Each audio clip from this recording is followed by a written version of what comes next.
gusto lang nilang mangyari, lituhin, guluhin, patagalin, hayaang makalimutan na sambayan ng Pilipino itong kababuyan na nangyayari ngayon sa ating bansa. Rekta ho tayo dito sa press ko nitong si Kong Toby.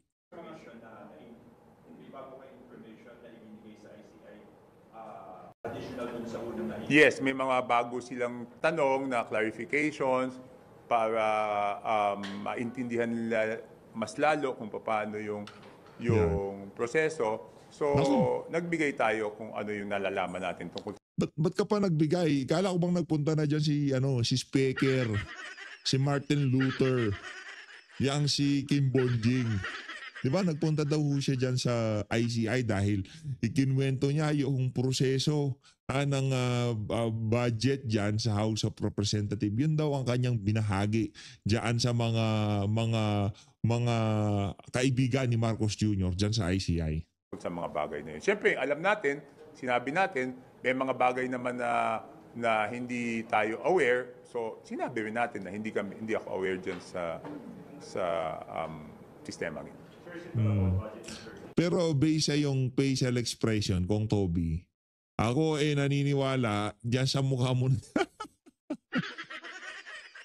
sa mukha mo na yan, Kong Toby, ikaw dismayado kung paano kung paano magtrabaho yung ICI na yan. Diba? Dismayado ko. Kayo naman, tignan nyo naman yung pagmumukha na yan. Yan ba yung uplifted yung spirit pagkatapos ng uplifted ang hope na malaman ang mga punot dulo nitong issue na to. Diba? Yan ba ang pagmumukha? Hindi ho. Pagod na yung mukha nito. Sabi siguro, sa lahat ng ilinabas kong detalye, mapahanggang sa ngayong mga oras na to, hindi nyo pa rin ma-identify kung sino yung tinutukoy kung may kasalanan. Ayan na, dumalo na sa inyo. Binola na kayo, hindi nyo pa nanumpa na siya. Anak ng tokwa. Sinasabi ko sa inyo, yung Martin Romualdez na yan, sagad ho sa buto ang pagiging masamang tao. Ayaw ko natin gumamit ng mga pangit na salita. Hanggang doon lang ho talaga yung kaya nating sabihin dyan sa tao na yan. Si Martin Romualdez masamang tao, period. Yun ho siya. And not really about budget insertions. It's about everything. It's about how it is budgeted, what are the possible ways of corruption. Yung mga ganun, di ba ganun naman yun So yung statement, yung statement ko yung tawag, testimony niyo sa Senate, sir, basically illustrates yung parang chain of corruption. Yes. Was that the same thing that the ICI was interested now? And when was that the same subject that the ICI was interested in today? In chain of corruption from who's going to, who's talking to whom, who's giving whom, who, what, diba? Siyempre party naman yun. Party lahat yun. What do you think, pagka ganun, sir, ano pakiramdam nyo na is the ICI zeroing in on maybe particular individuals who may have taken a part in the corruption? No, it's really the process. Siyempre, they will not disclose to me naman those things. So it's mostly yung proseso para maintindihan nila kung paano yung mga posibleng gaps, saan posible nagkaroon ng corruption. Paano mapagdudugtong-dugtong. Ang importante kasi dito is paano mo mapagdudugtong-dugtong lahat di ba? And you have that info, di ba, sa testimony? Yes. So nag-elaborate ka, sir, about it? Yes, and additional information. Individuals? Hindi. It's not really about individuals. It's about the process kung paano, kumbaga sa ano yung tinatawag ng modus operandi, di ba? Hindi. Ang problema dito kung Toby yung mga sinabihan mo, mga nagtetingang kawali Nagbubulag-bulagan sila Nagpunta na si Martin Romualdez sa kanilang harapan. Yun na Kumbaga, hindi mangyayari lahat ng katarantaduhan na to kung hindi pinahintulutan ng nanunumpa sa inyong harapan na yan. Bakit nyo pa pinalabas? Bakit hindi nyo pa diniretso sa city jail? Diba? Yung nanumpa sa harap nyo, hindi natin makikita lahat ng kabalintunaan na to kung hindi niya pinahintulutan dyan sa House of Representatives. Period. Diba? Mga tauhan mo, mga kontraktor. Asa na pala si JJ Suarez? Bakit tahimik siya ngayong mga panahon na to? Sa mga constituent ni JJ Suarez, tanungin nyo yung congressman nyo. Dahil marami na naghahanap sa kanya. Si Dong Gonzales, nasa na siya? Nasa na si Guardiola? Nasa niya si Delipe? Mga sigayang mga yan. Kung mabanatan nila si BP, akala mo kung sino silang mga santo. Bakit ngayon biglang tahimik itong mga Nasa harap na ng ICI, ba't pinaalis pa nila? Bakit di pa nila ginapos? Sinabi ko na naman sa Senate, di ba? I mean, why will you, yung lagi ko sinasabi, why will you insert projects doon sa distrito na wala ka naman kinalaman, di ba? What is your kung wala kang political benefit doon, what is the benefit to you? Di ba? Sir, pinapabalik pa po ba kayo dito sa ICI? Wala pa naman sinabi. Wala pa naman sinabi. Pero yung nature na pagtawag sa inyo, biglaan lang talaga, sir. Hindi. Sinabi sa akin yan. I think, ano ba ngayon? Biyernes siguro. I think Monday or Tuesday. Sinabi sa akin. So yung ICI is under scrutiny. Number one yung credibility kasi hindi nakikita ng tao yung investigation. But since you're a resource person, how do you probably characterize the way that the ICI has been conducting its hearings? Do you think this is ano ba ito, Okay, number one yung credibility, no? Yung integridad ng mga bumubuo ng ICI, talagang napakataas ng integridad nila, di ba? Si former Justice Andres Reyes. Nako, hindi. Wala yan. Andres Reyes, walang kwenta. Okay? Sino pa? Former Secretary Babe Singson. Babe Singson, aso yan ni Martin Romualdez, aso daw yan ng mga oligarko. Walang kwenta ulit. Mga oligarko, aso yung si Babe Singson. Yung head ng SGV. So, you cannot question their integrity. It's beyond question. the direction of the investigation? I mean, syempre ang nakikita ko lang yung pagtanong sa akin. No? I don't know how they conduct it with other resource persons, but very professional naman sila. Ako you believe naman, sir, in the way? Hanggang sa ngayong mga panahon na ito mga kababayan, hindi ko pa rin ho talaga lubusang maintindihan kung anong ginagawa ng buwisit na independent commission na yan. Sa totoo lang, anong kapangyarihan nila? Recommendatory power lang dyan sa DOJ at Ombudsman. Anak ng toka. Ito ang sinasabi ko sa inyo, meron ho tayong NBI. Di ba? Ay, sa bagay, di ba? Wala ho talaga. Meron tayong DOJ. Naku, hawak din ni Marcos Jr.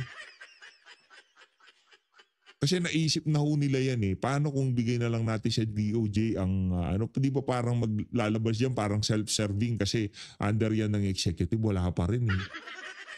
Paano magtayo tayo ng ilagay natin doon sa keyword yung independent. Ayan.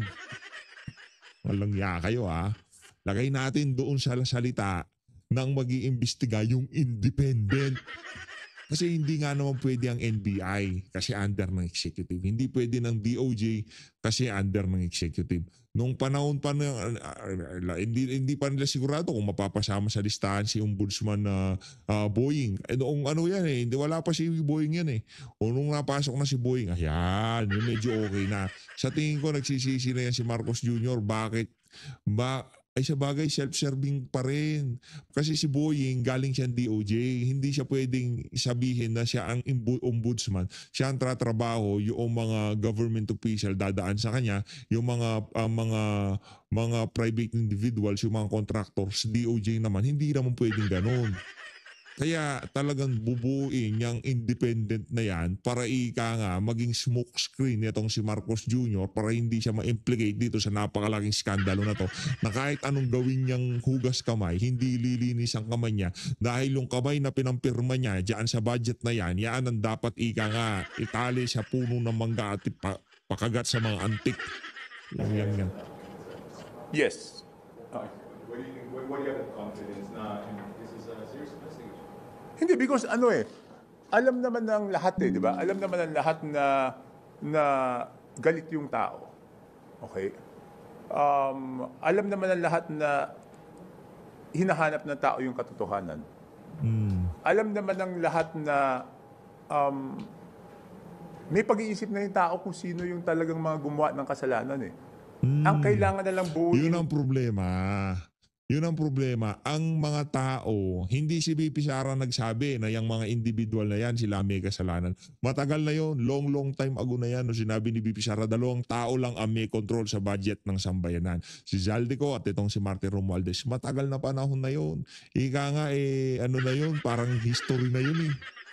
Ngayon mga kababayan, noong nangyari tong korupsyon na to, una, lumabas yung mga Nepo babies, ay talagang ika nga na mayagpag dyan yung pamangkin ni Elizalde ko. Tapos lumabas yung mga jet nila, yung mga aeroplano, helicopter nila, kung gaano kahaluho yung pamumuhay nila. Kaya mga kababayan natin, hindi pa tapos ang investigasyon ng kung anumang ahensya ng pamahalaan. Base pa lang doon sa ika nga natatanggap nilang sweldo sa kanilang trabaho at yung sa lifestyle nila, meron ng ika nga mga individual persons of interest sa sambayan ng Pilipino dito sa issue ng corruption na to eh.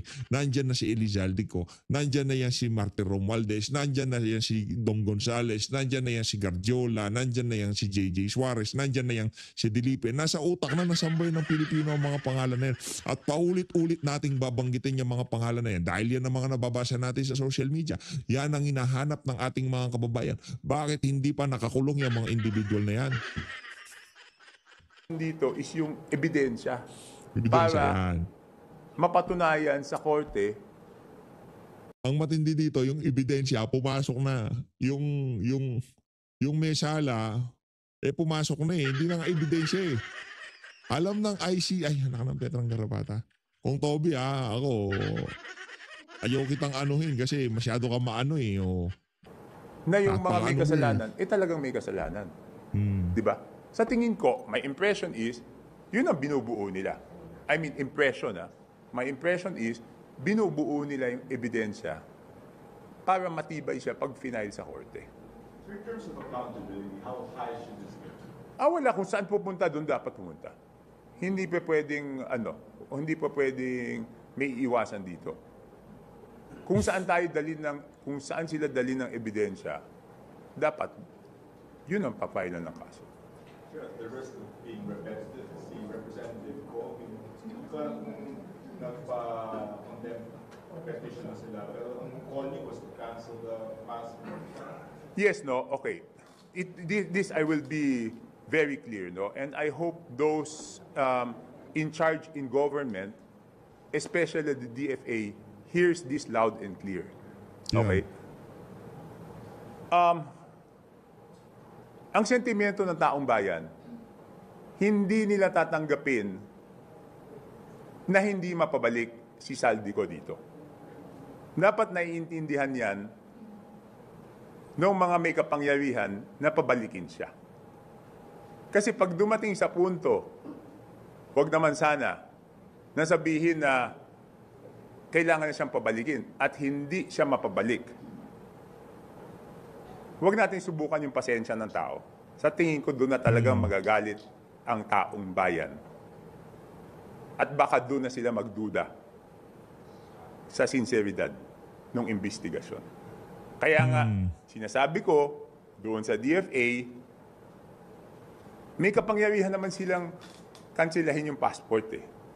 Ngayon, ang hindi ko maintindihan, bakit tila DFA o yung ibang mga nasa gobyerno ang nagdedepensa pa kay Zaldico kung bakit hindi pwedeng kanselahin yung passport.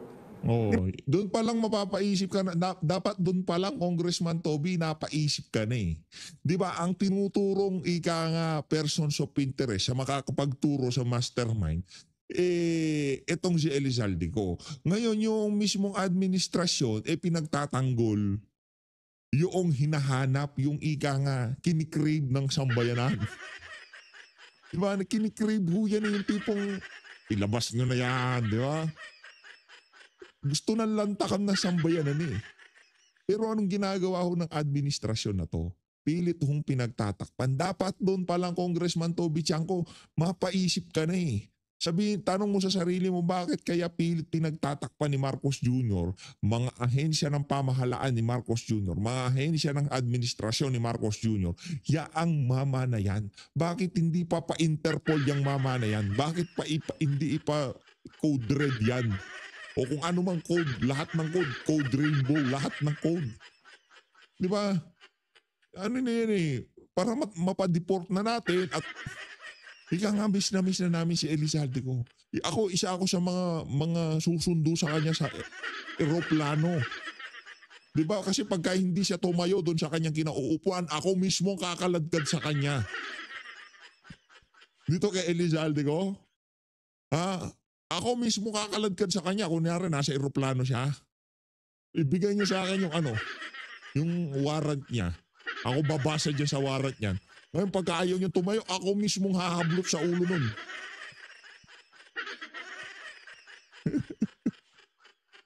Mag-umpisa tayo yung ginawa nila kay Tatay Digong, hindi naman siya gumagante. Malaki-laki kung pera pinag-uusapan natin dito. Kaya Tatay Digong walang mga ebidensya. Mapahanggang ngayon walang ebidensya pero ginawa ho nila yon sa pinakamamahal nating Tatay Digong. Ngayon dito kay Elizalde ko, ito lang sasabihin ko sa kanya. Pagka hindi ka tumayo dyan, pati eroplano bubuhatin ko, walang yan. Pagka hindi ka sumama, Brad, pati eroplano sabihin ko sa'yo, ako magdadrive niyan. Diba? Ano na to sa galit na sambay ng Pilipino dito kay Elizalde ko, Congressman Toby, at nakikita mo kung paano laruin ng administrasyon na to, itong issue na to. Kung hindi mo pa rin naiintindihan kung anong nangyayari, nakananto ko ay isa kang dakay lang tanga. Nangyaya ka. Di ba dapat kansilahin nyo? Tapos pabayaan yung abogado niyang questionin sa korte yung pagkansila. Bakit parang tila baga sila pa nag-aabogado? Nako. May legal na proseso naman eh. Anong sabi ni Martin Romualdez? Ang sabi ni Martin Romualdez, sa tingin ko hindi uuwi yan. Lalo na yung sitwasyon ngayon, hindi uuwi yan. Di ba ganun yung Martin, Boying Remulla pala, sorry. Ano sabi ni Boying Remulla? Sa tingin ko, di uuwi yan. Lalo na mga nangyayari, hindi uuwi yan. Di ba? Mismong DOJ secretary, ganun lumalabas sa bunganga niya. Binibigyan niya ng cryptic message itong si Zalde ko. Huwag kang umuwi na iintindihan namin kung di ka uuwi. Ramdam ka namin, di ba? Function nila yun eh. Di ba, okay, doon sa Passport Act, di ba? Doon sa Passport Act, RA 11983 yata yun. Tingnan nyo nga, baka mali ako eh. 11983? 983, Passport Act ba yan?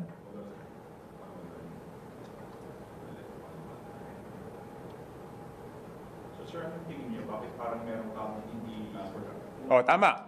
Passport Act. Section 4 o Section 5. Nahandyan yung grounds, tignan natin kung matalos pa yung memory natin. At least dun sa R8, tama tayo. 4 is authority to issue denial. Yan. Okay, ganito ha. Medyo matalas pa pala memory ko. RA 11983, Section 4. Isa sa mga grounds dyan is national security. Tama? Yung galit na galit yung tao. Siguro naman mag-agree tayo na galit ng tao. May mga mass movements. Itong mass movements na to, pwedeng samantalahin ng masamang elemento para ma-destabilize yung gobyerno. Hindi pa ba national security issue yan? Hindi pa ba yan pasok doon? So sa DFA, hindi pa ba pasok yan? So ba't hindi nyo kanselahin? Tapos bahala na yung abogado niya mag-question. Sir, anong nakikita yung possible reasons bakit parang hindi inuusap yung proseso? Yung pag-cancel ng passport, hindi ko nga alam eh. Kaya nga dapat sagutin ng DFA eh. O ngayon, pag hindi na-cancel yan at hindi na pauwi at nakakuha ng passport sa ibang bansa na walang extradition, willing ba sila managot? Sir, naman napakagingan ng SIA. Hindi namin napag-usapan yun. Ano po? Si Representative. Hindi. Wala naman personalities eh. Wala naman kami personalities pinag-uusapan. To make it very clear, wala naman personalities na pinag-uusapan. Ang pinag-uusapan... Pero sa tingin ko meron ng passport yan si Zalde ko. Sa isang bansa na kung saan walang extradition ng Pilipinas. Sa tingin ko lang Sa tingin mo natin, meron na yan. Ano yan? Ika nga, ano yan eh, yan yung pinaka-last line of defense nila sa mga kabalbalang ginagawa nila sa Pilipinas. Kahit baka yung mga ibang congressman dyan, meron na yung mga yan.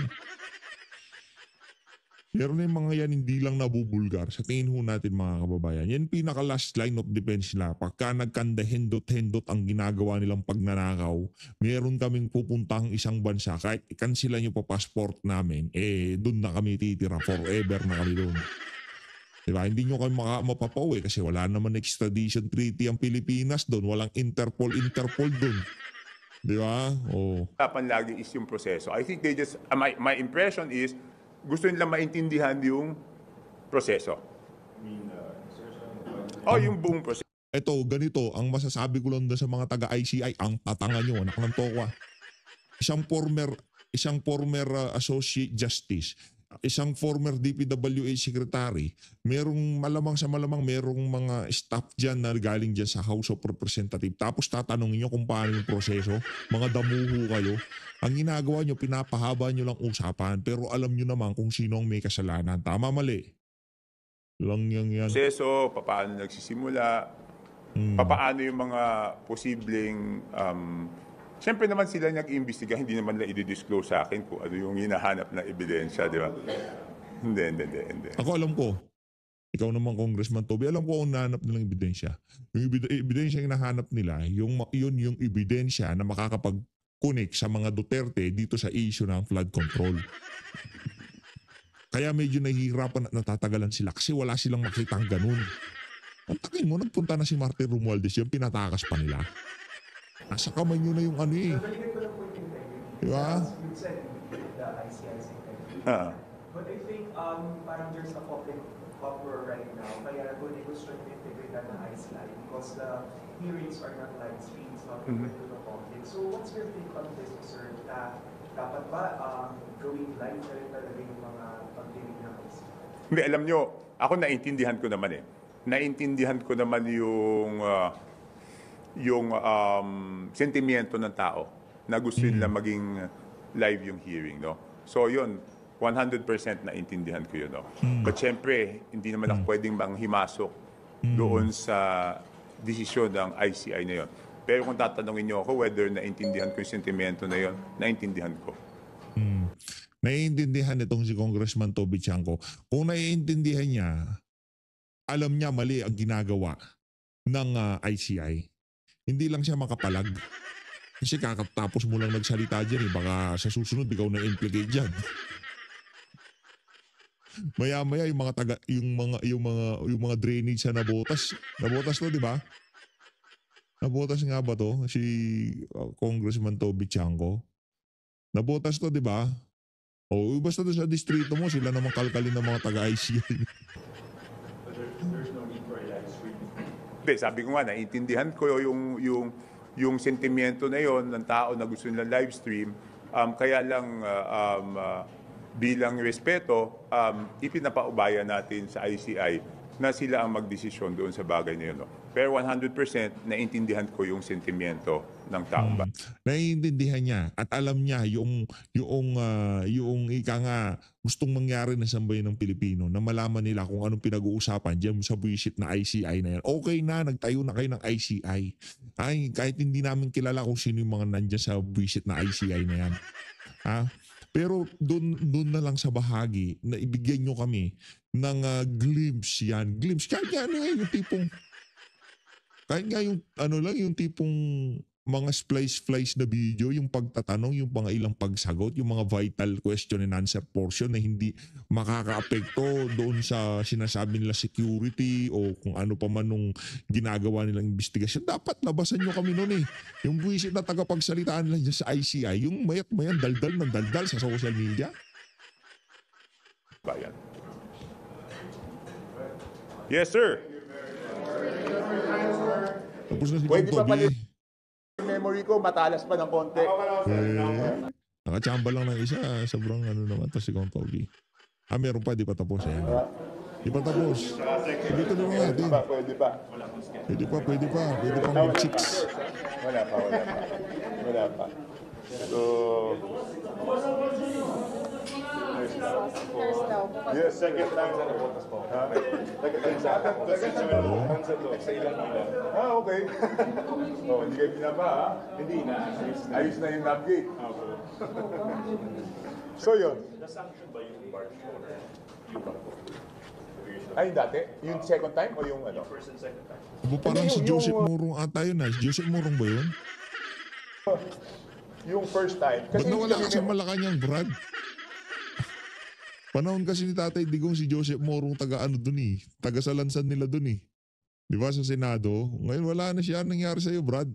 May ali eh. O, MMDA. ba't parang So pakalat-kalat ka na sinulanan lang ko yung ngayon? MMDA na nga kung ano na eh, kung sinigil na bala. Baka Yung dahil second dun time, sa mga ano niya, yung mga kabalbala niya sa social media. Yung mga kalukuhan niya. Yung pagiging kanal niya, lalabas niya sa social media yung eh. last week, mabuti na lang, sumayad lang siya. Wala naman damage. Sumayad Asa na lang. si Morong, no? Si Morong ba yun? Functioning kayo. Ay, si Morong. Oo. Sasara Parang lang. malungkot siya. nakasara Oh. lang. Si Iban na kasi nasa Okay, BGM. ang Ano mo? ibig sabihin nung baliktad yun eh. Ang ibig sabihin ng sara, hindi pumapasok yung high tide. Yung open, yun yung ano. Nakasara lang siya ngayon at hindi nadadaanan lang ng barko kasi madaming basura sa ilalim. Kailangan ipukayin, i-dredge. Oo. Pero functioning siya. Hindi na makadaan yung barko. So wala ba hangay sa inyo? Wala. Pag may bayan, yari. Wala. Pag nagbaha, kakanapan ka ng flood control. Ayun, si Morong. Kung ano-ano kasing kalokohan mo eh.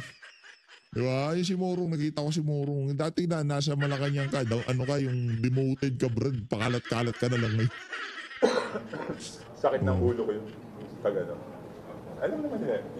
I mean, siya yung testigo. Basta ayos yung navigate, hindi kami binaba. O yun, basta ayos yung navigate. So effective yung flood control sa amin. Basta ayos yung navigate. Pero 20 years na yung navigate na yun eh. Hindi. Hindi. Ngayon, nagkakaroon ng study for a second one. Para may backup siya kung sira yung isa. That makes sense. Oo. Parang may susunod na. Oo. Okay, sino po ba mga ano nila ngayon? Just your comment. Kasi ba si Martin is confident, is a resource person. What's your comment about that? I don't know because hindi nga personalities yung pinag-uusapan namin eh. When they ask me questions, it's not specific to okay, ganito ha, para maliwanag ha. Pag ako tinatanong ng ICI, ang question is not specific to any person. Tumayo na kasi kayo kaagad eh. Nag-uusap-usap pa tayo. Ang sarap-sarap ng kwentuhan natin. Ba't bigla kayong tatayo? Lang yan. Oo. Hindi tungkol dito sa taon to, hindi tungkol dito sa taon to, hindi kung ano yung ginawa nitong taon to. Pero yung proseso, paano ba yung nangyayari yung proseso? So ibig sabihin, siyempre may regular na proseso, so pinapaliwanag ko yun. Ano ba yung mga posible na problema dun sa proseso na pwedeng samantalahin para pagkakitaan, yun naman din ang ano. So it's not specific to any personality. Pero Direktahin mo na kasi Mater Romualdez. ako, talaga, DFA, pauwiin nyo na si... Katagal. Di ba parang ano yun? Automatic lang. Parang 1-2 step lang. Request, then cancel. Hindi, di ba cancel, di ba? Pag cancel, Kailan mo ba mag-court na? hindi. Kailan mo ng complaint sa court? Hindi, tingnan mo yung ano, yung section. Di ba? Security public. Oo. So by itself, Oo. on their own. On their own. Walang precipitate na Kaya nga eh. Di ba the fact na nagagulo doon sa Mendiola, that's already the start of a national security problem, di ba? Because people can take advantage of the anger of the public. So ano pang inihintay nila, di ba? Maliwanag naman yan eh. Nagkasa si Presidente ng UN. Pero sir, sumulat na kayo sa DFA regarding this. Hindi naman ako kailangan sumulat, di ba? Tabako naman nila yun, di ba? Ano na naman,